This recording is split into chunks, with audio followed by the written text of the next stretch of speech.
Wake up! Paddington! Come on! Here. You all right? Let's take a look at you. Blimey. You've lost a bit of blood, haven't you? I'm going to do with a proper bandage, that's for sure. Now, don't worry. I'm just getting this handkerchief out of the way. And we can see what the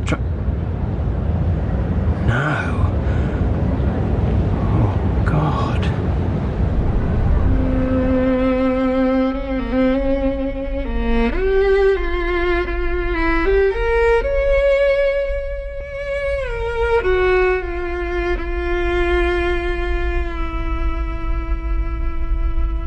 Of all the problems which have been submitted to my friend Mr. Sherlock Holmes for solution during the years of our intimacy, there were only two which I was the means of introducing to his notice, that of Mr. Hatherley's thumb and that of Colonel Warburton's madness. Of these, the latter may have afforded a finer field for an acute and original observer, but the other was so strange in its inception and so dramatic in its details that it may be the more worthy of being placed upon record, even if it gave my friend fewer openings for those deductive methods of reasoning by which he achieved such remarkable results. The story has, I believe, been told more than once in the newspapers, but, like all such narratives, its effect is much less striking when set forth on block in a single half-column of print than when the facts slowly evolve before your own eyes, and the mystery clears gradually away as each new discovery furnishes a step which leads on to the complete truth. At the time, the circumstances made a deep impression upon me, and the lapse of 2 years has hardly served to weaken the effect. By the late summer of '89, not long after my marriage, I had returned to civil practice and finally abandoned Holmes in his Baker Street rooms. As I happened to live at no great distance from Paddington Station, I got a few patients from amongst the officials there. One of these, whom I had cured of a painful and lingering disease, was never weary of advertising my virtues, and of endeavouring to send me on every sufferer over whom he might have any influence. One morning, at a little before 7 o'clock, I was awakened by the maid tapping at the door to announce that 2 men had come from Paddington and were waiting in the consulting room. I dressed hurriedly, for I knew by experience railway cases were seldom trivial. As I hastened down the stairs, my old ally, the guard, came out of the consulting room and closed the door behind him. Morning, Doctor. Morning. I've put him in there for you. I thought it for the best. Yes, of course, but what exactly is wrong? A new patient. I wanted to bring him round myself. Very thoughtful of you. I'd better get back if that's all the same to you. Yes, of course. And thank you. Oh, my pleasure. Morning to you. Morning. Right. Sorry to have kept you waiting. My name's Watson. I'm sorry to have knocked you up so early. Oh, that's quite all right, Mr. Hatherley. Victor Hatherley. I believe your maid left my card in the hall. Oh, I'm afraid It would also tell you that I'm a hydraulic engineer. What can I do for you, Mr. Hatherley? I came in by train this morning to Paddington. A night journey can be monotonous. Now, if you my just tell me night what... could not be called monotonous. I have had a serious accident, you see. It's hardly the sort of thing that happens every night. That will do, Mr. Hatherley. Well, just as well, eh? Just as well. But do you see? Do you see? Stop it. Do you see? Stop it!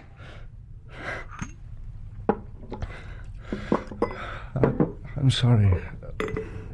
I'm afraid I seem to have made rather a fool of myself. Drink this.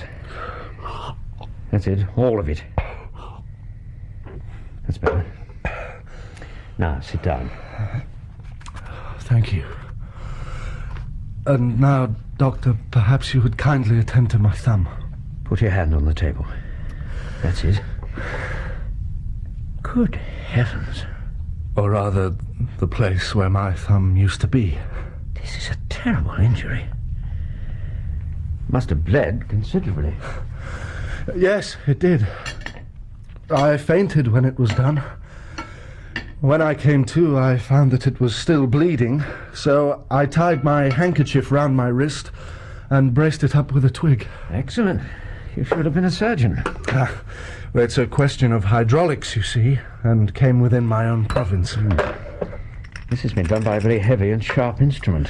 A thing like a cleaver. An accident, I presume? By no means. I was attacked. Attacked?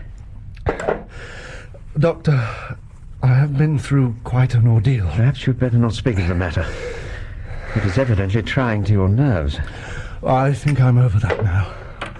And I shall have to tell my tale to the police. But between ourselves, if it were not for the convincing evidence of this wound of mine, I should be surprised if they believe my statement. I've not much in the way of proof to back it up, and even if they do believe me, the clues which I can give them are so vague, it is a question whether justice will be done. If it's in the nature of a problem to be solved, I strongly recommend you to come to my friend, Mr. Sherlock Holmes. Oh, yes. I've heard of that fellow. I should be very glad if he would take the matter up. Would you give me an introduction to him? I'll do better. I'll take you round to him myself. I should be immensely obliged to you. That's settled then. Yeah. How does that feel? Capital. I'll get the maid to call a cab. With a bit of luck, we'll just be in time for breakfast.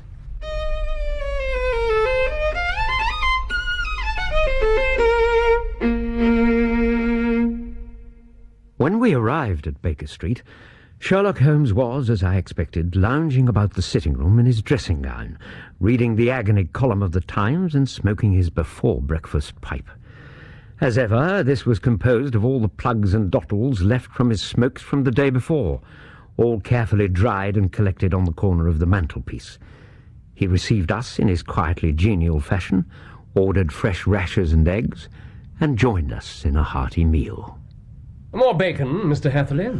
No, I must admit to being full. Thank you, Mr. Holmes.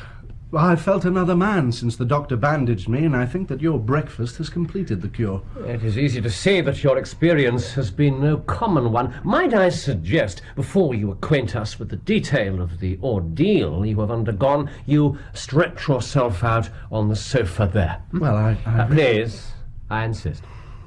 Very well. I think perhaps you may be right, and I'm not yet quite as steady as I should be. Here, a pillow for your head, and brandy and water on the side table. You may feel the need of a further stimulant. Thank you. Now, Mr. Hatherley, you have our full attention. Well, gentlemen, I feel I must take up as little of your valuable time as possible. You must know, however, that I am an orphan and a bachelor residing alone in lodgings in London, and by profession a hydraulic engineer. 2 years ago, having served my time, and also having come into a fair sum of money through my poor father's death, I determined to start in business for myself and took professional chambers in Victoria Street. I suppose that everyone finds his first independent start a dreary experience, but to me it has been exceptionally so. During 2 years, I have had 3 consultations, 1 small job, and gross takings of £27 10 shillings. So you can well imagine how I gradually came to believe I should never have any practice at all. I should think we all felt like that at one time or another. Hey, Holmes? Please continue, Mr. Hatherley. Yesterday, however, just as I was thinking of leaving the office, my clerk entered to say that there was a gentleman waiting to see me on business. A Colonel Lysander Stark. Close at his heels came the Colonel himself. A man rather over the middle size, but of an exceeding thinness. I do not think I have ever seen so thin a man.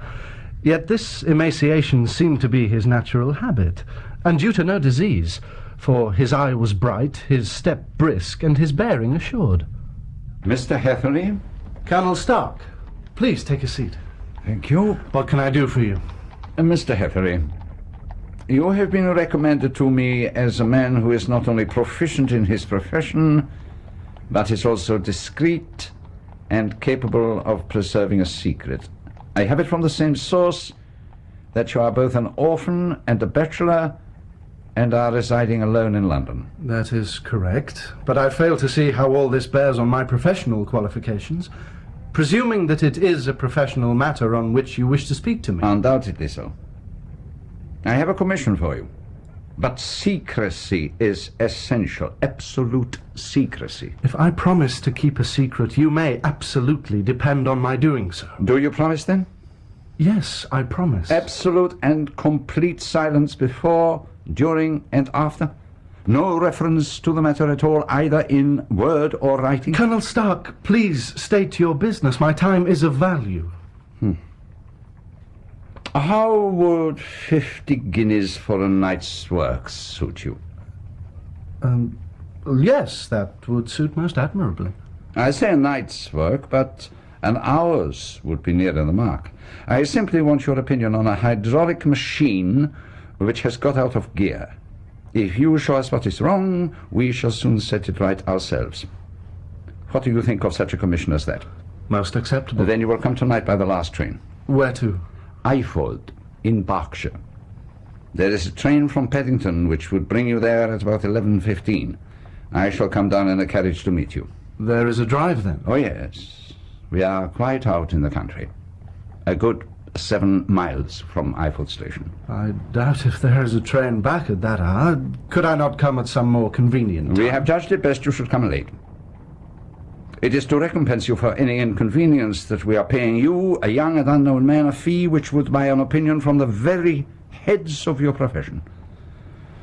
Of course, if you would like to draw out of the business, there's plenty of time to do so. Not at all. I shall be very happy to accommodate myself to your wishes.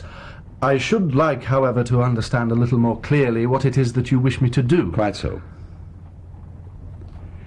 As you are probably aware, Fuller's Earth is a valuable product that is only found in 1 or 2 places in England. I have heard so.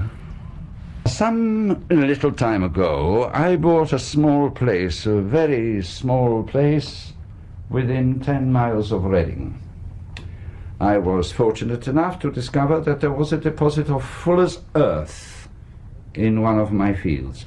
On examining it, however, I found that this deposit was a comparatively small one, and that it formed a link between 2 very much larger ones upon the right and the left. Both of them, however, in the grounds of my neighbors.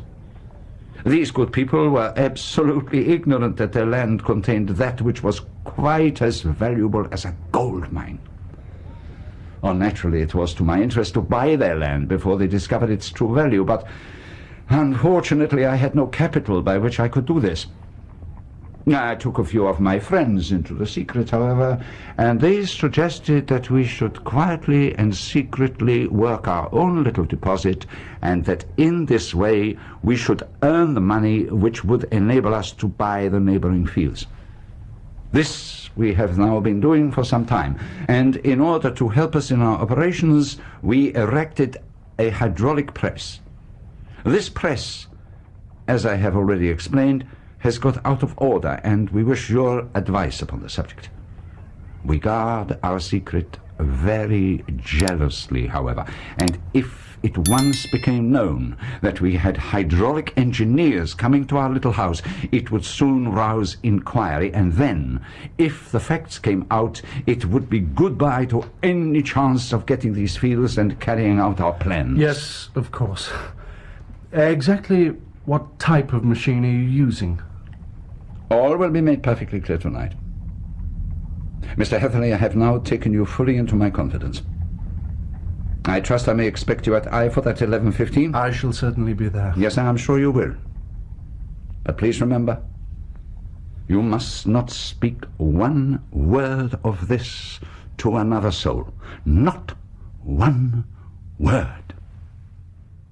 As you can well imagine, Mr. Holmes, I was delighted at being offered a fee which was at least tenfold what I should have asked had I set a price on my own services. On the other hand, the manner of my patron had made an unpleasant impression on me. But you decided to throw caution to the wind. Quite so, Doctor. I caught the last train to Eyford as arranged and got there shortly after 11. But there was no one else on the platform save a somewhat sleepy porter. Certainly no Colonel Lysander Stark. As I passed through the dimly lit wicket gate, however, I found my acquaintance of the morning waiting in the shadow upon the other side. Without a word, he grasped my arm and hurried me to a waiting carriage. The carriage. 1 horse? Yes. Tired-looking or fresh? Fresh and glossy.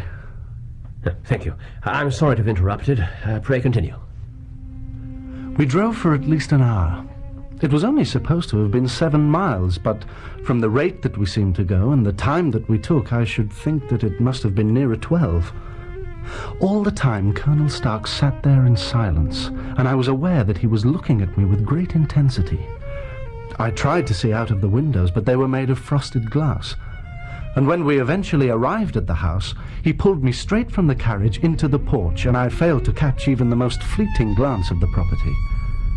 The instant that I crossed the threshold, I heard the faint rattle of the wheels as the carriage was driven away. Then, as the door was slammed heavily behind us, I found myself standing apprehensively in the pitch dark of what I assumed to be some sort of hallway. Just give me a moment, Hatherley. Verflucht. I can't seem to get this lamp. That's better. Was geht hier vor? Hier so Rochen macht die tot so. Wer ist denn das? Das geht dich nichts an. Now, Mr. Hatherley, if you will be so kind as to wait in here, I shall not keep you long. Colonel Stark placed the lamp on the table and then slipped quietly back into the hallway, shutting the door behind him. I walked across to the window, hoping I might catch some glimpse of the countryside, but a heavily barred oak shutter was folded across it. It was a wonderfully silent house. There was an old clock ticking loudly somewhere in the passage, but otherwise everything was deadly still. A vague feeling of uneasiness began to steal over me. Who were these German people? And what were they doing living in this strange, out-of-the-way place? And where was the place? I was 10 miles or so from Eyford. That was all I knew. But whether north, south, east or west, I had no idea. For that matter, Reading and possibly other large towns were within that radius, so the place might not be so secluded after all. Yet it was quite certain from the absolute stillness that we were in the country. I paced up and down the room, humming a tune under my breath to keep up my spirits, and feeling that I was thoroughly earning my 50-guinea fee. Einführung in die Hydraulik. Metallverarbeitung. Colonel. I'm sorry. The woman was standing in the doorway, the darkness of the hall behind her, the yellow light from my lamp beating upon her eager and beautiful face. I could see at a glance that she was sick with fear, and the sight sent a chill to my own heart. Shh, no noise. But... Please, you go. You not stay here. There is no good for you here. But who are you, and what is this place? Go quickly. No one stops you. But I came here to do a job. For love of heaven, get away before it is too late. But I am somewhat headstrong by nature, and the more ready to engage in an affair when there is some obstacle in the way. I thought again of my 50-guinea fee, of my wearisome journey, and of the unpleasant night which seemed to be before me. Was it all to go for nothing? Why should I slink away without having carried out my commission, and without the payment which was my due? This woman might, for all I knew, be a monomaniac. But surely you must tell me... I just hope this fellow knows his stuff. I must not stay. He would appear to be well qualified. But who are you, and what are you... Right, let's have a word with him then. I'm sorry to have kept you waiting, Mr. Hatherley. This is Mr. Ferguson, my secretary and manager. Pleased to meet you. Hatherley? We will take you up to see the machine now. I'd better get my hat, then. No need. It's inside the house. You dig Fuller's earth in the house? No, this is only where we compress it. Compress it, but why should you... Never mind all that. All we wish you to do is examine the machine and tell us where it is at fault. Come. And holding the lamp, the Colonel led the way up to the second floor. It was a labyrinth of an old house, with corridors, passages, narrow winding staircases and low doors. There were no carpets or signs of any furniture above the ground floor, while the plaster was peeling off the walls and the damp was breaking through in green, unhealthy blotches.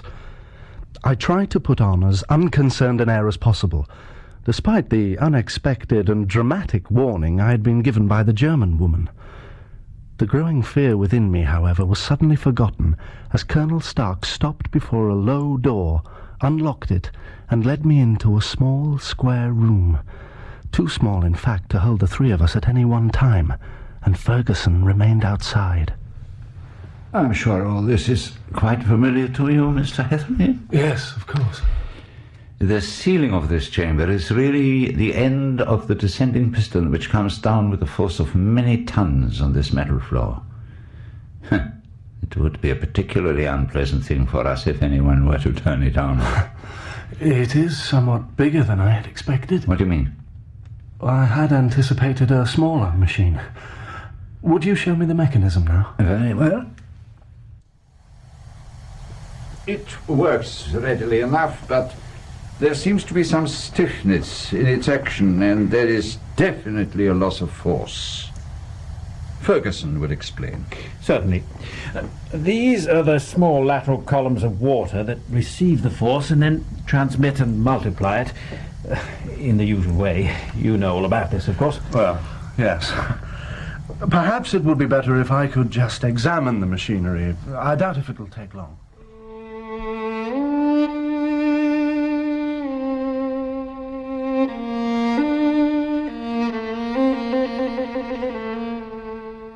There's certainly nothing fundamentally wrong with the mechanism. From what you say, it could well be one of the piston cylinders. Do you think you could start it up, Mr. Ferguson? Certainly.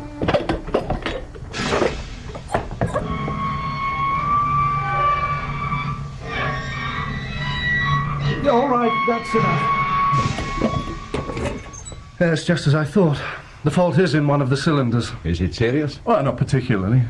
That is, you can carry on working the machine, but I would advise you to get a replacement as soon as possible. Could we fit this ourselves? Well, certainly. It's this cylinder here. The seal around the driving head must have shrunk and has obviously led to some slight leakage, allowing a regurgitation of water through one of the side cylinders. How do we replace it? Well, you'd have to drain off, of course. Then it's quite simple. You take off the air accumulator here. That gives you access to the piston, and, well, you just change the seal. And that is the only problem? As far as I can tell. In that case, I may as well go and see if we have a spare of some kind. Look, Colonel, if it's all the same to you, I'm just going to take another look in the chamber, just to make sure. Very well. It seems all right in here. Of course, if you do have a spare seal and some tools, I could easily fit it for you. It'd take no time at all. No time at all. Certainly no more than an hour. What are you doing there? I was just wondering what was in the floor trough here. It's certainly not Fuller's earth. Is that so? Colonel Stark, I feel you might have more confidence in me. Surely I should be in a better position to advise on your machine if I knew the exact purpose for which it was being used.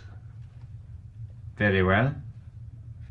You shall know all about the machine. No, wait. Open this door. Do you hear me? Hello, I said open this door! No, Colonel, no, let me out. Let me out, let me out! I was gripped by a blind terror as I saw by the light of the lamp I had placed on the floor that the black ceiling was coming down upon me. Slowly, jerkily, but as none knew better than myself, with a force which must within a minute grind me to a shapeless pulp. I threw myself at the door again and dragged with my nails at the lock. Let me out, please, please! But I doubt if they even heard my cries above that remorseless clanking.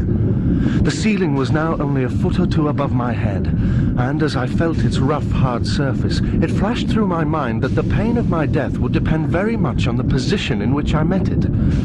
If I lay on my face, the weight would come down upon my spine, and I shuddered to think of that dreadful snap. Easier the other way, perhaps. And yet, had I the nerve to lie and look up at that deadly black shadow wavering down upon me? Already I was unable to stand erect. But then my eye caught something which brought a gush of hope back to my heart. A thin yellow line of light suddenly appeared between two of the boards that made up the wooden walls, broadening rapidly as a small panel was pushed backwards.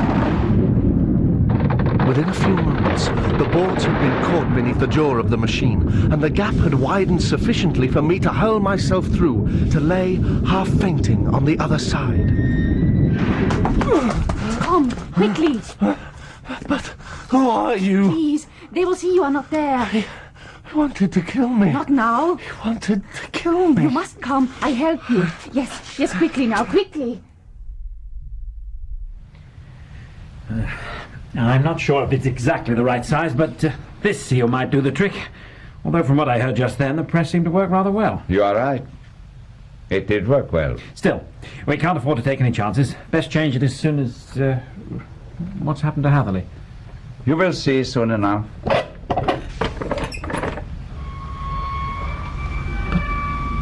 Surely... No, I don't believe it. You may believe what you like. I told you this was never to happen You again. tell me nothing. I am in charge here. You do as I say. Our young friend was too curious. Surely we could have... Anything but this. He had to be stopped. And now, you must help me to get rid of the... 9. He cornered us. Thank God. How could you... Ah, I see. He will not have got far. We better make sure that... No, there's no time. We must find him. Come! But why? Why do they want to kill me? Do you not understand? Please, now they will know you are not there. I go down the stairs. You will come here. Please, they are coming. Who are you? Why are you doing this? There is no time. Where are you taking me? Hurry. No sign of him up here. Stay by the stairs. He is still in the house. They are coming. In here. As she spoke, a light sprang into view at the far end of the passage, and I saw the lean figure of Colonel Lysander Stark rushing forward with a lantern in one hand and something gleaming in the other. Down here, quickly. The window. It's your own choice. Lock the door. There is no key. God, it's stuck. I'm not sure. Hurry. There. You must jump. Now. What about you? You are stupid. Jump. I'm not going to just leave you. Get out of my way. No, you must not. Remember your I promise. said get out of my way. We will be silent. I know it. You will be destroyed of us. Fritz, please. No! I had by now maneuvered myself to the outside of the window, and as Stark pushed the woman aside and rushed across the room, I lowered myself so that I was hanging full length with my hands grasping the sill. Fritz! My last impression of Stark was a face distorted with fury, and the cleaver he was holding descending towards me. As I let go, I was conscious of a dull pain. I was shaken but not hurt by the fall, so I picked myself up and rushed off among the bushes as hard as I could run. Suddenly, however, a deadly dizziness and sickness came over me. I glanced down at my hand, which was throbbing painfully, and then, for the first time, saw that my thumb had been cut off and that the blood was pouring from the wound. Despite my now delirious state, I realized that a tourniquet would have to be applied as quickly as possible, and I achieved this with my handkerchief and a twig that was lying on the ground. Then there came a sudden buzzing in my ears, and the next moment I fell in a dead faint. How long were you unconscious? I could not tell, but it must have been a long time, as it was quite light when I came to myself. Where were you when you regained consciousness? That is the strangest part of the whole affair. When I first came to, naturally, I sprang to my feet, feeling that I might hardly yet be safe from my pursuers. But to my astonishment, when I looked round me, neither house nor garden were to be seen. Extraordinary. I found instead that I had been lying in an angle of a hedge close by the high road, and looking further I could see it was close by the very station at which I had arrived a few hours before. Were it not for the ugly wound upon my hand, all that had passed during those dreadful hours might have been an evil dream. Mr. Holmes? Please, carry on. I seem to recall a reference. As luck would have it, the same porter was on duty. I asked him if he remembered the carriage that had been waiting for me the night before, but he could not recall it. But he must have known of Colonel Stark. The name meant nothing to him. When I learned that the nearest police station was about 3 miles away, I decided to wait for the first train of the day to Paddington. I was determined to tell the authorities my story as quickly as possible, but, well, as you know, Doctor, I came to you first, and you were kind enough to bring me along here. Gentlemen, I put my case in your hands and shall do exactly what you advise. So we will certainly do everything in our power to get to the bottom of this mystery, eh, Holmes? Holmes? What? Oh, yes, of course. Ah, here is the cutting. An advertisement that appeared in all the papers about a year ago. I think it should interest you. Lost on the 9th inst, Mr. Jeremiah Hayling, age 26, a hydraulic engineer. Left his lodgings at 10 o'clock at night and has not been heard of since, was dressed in a... etc., etc. What do you make of that, Watson? I fancy it may represent the last time the Colonel needed to have his machine overhauled. Undoubtedly. It is quite clear that Colonel Lysander Stark is a cool and desperate man who is determined that nothing will stand in the way of his little game. How are you feeling now, Mr. Hatherley? Much better, thank you. Are you up to returning to Iford? Certainly. I shall accompany you, naturally. Watson? Yes, of course. And a plainclothes man from Scotland Yard, I fancy. We will call there on the way to the station. Well, gentlemen, it must be a year or more since I've been to Berkshire. If Mr. Hatherley's most unfortunate experience is anything to go by, that is far too long. Mr. Holmes? Mr. Holmes. Ah, good day to you, Bradstreet. Came as quick as I could. They sent your message on to me. Excellent. Although I wasn't sure. That is, I thought I might have missed you. Now, your timing is impeccable. Nearly 5 minutes to spare. Ah, that's all right, then. Yeah, perhaps I should have brought one or two constables along, reinforcements, as it were. I'm sure we shall be able to cope, as long as there are no more than, say, 4 in the gang. 4? Oh, forgive me, Bradstreet. Dr. Watson will be with us. Oh, I see. Together with a young gentleman who had the misfortune to sustain an accident last night, and the further misfortune of suffering a recurrence of the bleeding a few minutes ago. Watson's taken him to the first aid post. They'll be with us shortly. So, you really think it's the same gang, then? Oh, a distinct possibility, Bradstreet. No more than that. Yes, of course, I understand. It's just that, well, I've been after them far too long not to want to be in at the kill. Which is precisely why I invited you to join us. Very generous of you, Mr. Holmes. And I can assure you that that will be in my report. Let us hope you will have something to report.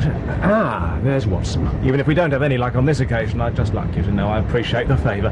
Morning, Dr. Watson. Morning, Bradstreet. May I introduce Victor Hatherley, Inspector Bradstreet. How do you do, sir?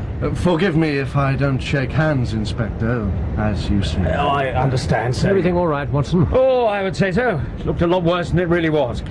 Yes, I think it'll do. In which case, I suggest we board our train, gentlemen. And if you have no objections, I would prefer a smoker.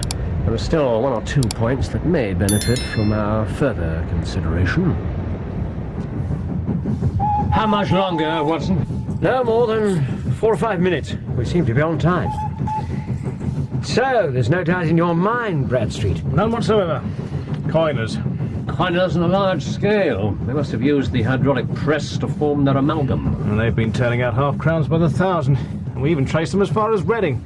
They must have covered their traces well, as we couldn't get any further. Thanks to this lucky chance, I think we've got them right enough. Not so lucky for you, of course, Mr. Hatherley. How are you feeling, by the way? I shall be fine. That's the ticket. What I cannot understand is why they should have spared you when they found you lying fainting in the garden. Perhaps the villain was softened by the woman's entreaties, eh? I hardly think that likely. When Stark came at me with that cleaver, he wanted me dead. We'd better take a look at that map of yours, Bradstreet. Yeah. See if we can pinpoint the house. You said about 12 miles, didn't you, sir? It was certainly a good hour's drive. Well, as you can see, I've drawn a circle at a 12-mile radius around Iford. The Lord only knows where we start searching, though. I think I could lay my finger on it. I might have known you would have formed an opinion, Mr. Holmes. Come now, we shall see who agrees with you. I'd say the house lies to the south, or more deserted there. Mr. Hatherley? I think... Yes, I will say the east. There look to be several quiet villages out that way. I'm for the north. No hills there, you see. And Hatherley says he did not notice the carriage going uphill. So, Mr. Holmes, north, south and east are gone. What do you say? You're all wrong. Then it's the west. Not at all. This is where we shall find them. But that can only be 5 minutes' walk from the station, Holmes. I believe you may be right. And the 12-mile drive? Simple. 6 out and 6 back. You said yourself the horse was fresh and glossy. Yes, it's a likely enough route. We're agreed then. We'll start our search in Iford. Though exactly where we look, your guess is as good as mine. May I suggest, gentlemen, that you start by looking out of the window? Keep back there! Keep back! Quite a blaze, indeed. I should imagine they can see the smoke from several miles away. Well, Mr. Hatherley? This drive, the bushes, and... Well, yes, that second-floor window. That must have been the one I jumped from. Well, this is the house, all right. Not for much longer, I shouldn't think. Roof looks set to go at any moment. If it's any consolation, Hatherley, at least you have had your revenge on them. It was probably your oil lamp that set fire to the place when it was crushed by the press. Your friends of last night were too excited in the chase to observe it at the time. Keep back there now! Keep back with the others! All right, Constable. These gentlemen are with me. Really? And who might you be then? Inspector Bradstreet, Scotland Yard. Beg your pardon, sir. I didn't know. Local man, are you? Fielding, sir. What do you know about all this? Well, not much, sir. Fire broke out in the night, I reckon. Whose house is it? Belongs to a Dr. Beecher. Thin man, is he? Sharp features, German accent. No, sir. Dr. Beecher is an Englishman. There isn't a man in the parish who has a better lined waistcoat. Must be that manager fella, Ferguson. What about the woman? There was no woman there. At least not to my knowledge. But there was a gentleman staying with him. A patient, as I understand it. Foreigner. Looked as though a nice drop of good Berkshire beef wouldn't do him any harm either. I dare say Colonel Lysander Stark and his colleagues are all at least 100 miles away by now and possibly enjoying the culinary delights of some other county. Or country. Time clear! The roof! It is going! Keep back now! Everybody get back!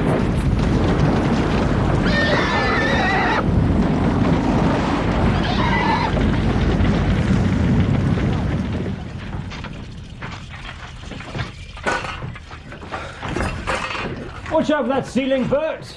All right to take a look in here? Oh, just be careful, sir. Still a bit hot.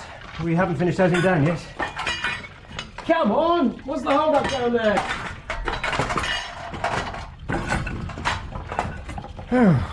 So, what do you think then, Mr. Hatherley? I hardly know what to say. Well, this is it, all right. Good heavens. Yes, it is still hot. All this twisted metal, it nearly cost me my life. Still, you live to tell the tale. Have you seen the inspector? Just over there, sir. Oh, yes. Thank you. You'll have to mind when you tread, sir. Yes, I shall be careful. Ah, Holmes. I've been taking a stroll around the grounds just to see what I could see. Did you find anything? Only the reason why you lost no more than your thumb at the hands of Colonel Lysander Stark. The ground where you fell unconscious is quite soft, and there were some quite distinct impressions, including 2 sets of footprints leading down to the road. It would seem, Hatherley, that you were carried there by 2 persons, one of whom had remarkably small feet and the other unusually large ones. More than likely that would be Ferguson. Probably didn't want to risk a murder charge, so he helped the woman get you out of harm's way, Mr. Hatherley. And I suppose I should be grateful to him. Better bring another hose up. Well, this has been a pretty business for me. I nearly lost my life, and I've certainly lost my thumb and a 50-guinea fee. But you have gained experience. Which I would gladly have forgone. But indirectly, it may be of value. You have only to put your experience into words to gain the reputation of being excellent company for the remainder of your existence. Even if that should not prove to be the case, I must thank you, gentlemen, for all the trouble you've taken on my behalf. No, not at all. Now, if you will excuse me, I feel I should return to London as soon as possible. Well, who knows? I may have another client waiting for me. Perhaps I should travel with you. I don't doubt you may still be feeling the effects of your experience. Thank you, Doctor, but I shall manage perfectly well. As you wish. But stop by the surgery tonight, so I can change the dressing. I will. Now, I really must hurry. I believe there's a train due shortly. Good day to you all. Good day, Mr. Hatherley. Take care of yourself. A sadder, but it is to be hoped, a much wiser young man. Well, Inspector, have you had more luck than I? Possibly, Mr. Holmes. We have a witness who saw a cart containing 3 people and some very bulky boxes driving rapidly in the direction of Reading early this morning. We pursued our inquiries there, of course, but the trail seems to have gone cold. We also found considerable quantities of nickel and tin stored in one of the outhouses.